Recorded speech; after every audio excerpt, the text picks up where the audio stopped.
منطقة المنزل. قدمت بعد الثورة 6 تقارير متتالية مطالبة وزير الداخلية لمده بوثائق فساد تهم إطارات أمنية تتحمل بعد الثورة مناصب قيادية في وزارة الداخلية. ما راني كان بعد 6 تقارير ما جاوبني حد.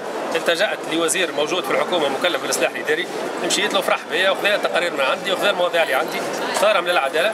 مشيت نبحث أنا إطارات أمنية عند العدالة، توا قضايا جارية عند التحقيق في محكمة تونس ومحكمة ريانا. ما راني كان عندي الأسبوع توا التالي يتصل بي واحد من السمسار هذا اللي مورط مع الإطارات الأمنية في قضايا فساد، ويعلمني من نقطتي عن طريق زملاء معايا وعن طريق ناس استشهدت بهم لدى عهد المنفذ اللي انا راني باش نقل سليانه. يعلم قبل لي دار وقبل الناس كله قرر لي مصير حياتي. نقلوني لسليانه نهار الثلاث، علمني السمسار هذا. نهار الاربعاء كثر التهديدات باش نقلوك باش نحطوك في الحبس. نهار السبت كلمني عارف العشاء قال لي راك نقلت سليانه رجعتني تو البرقيه نتاعك.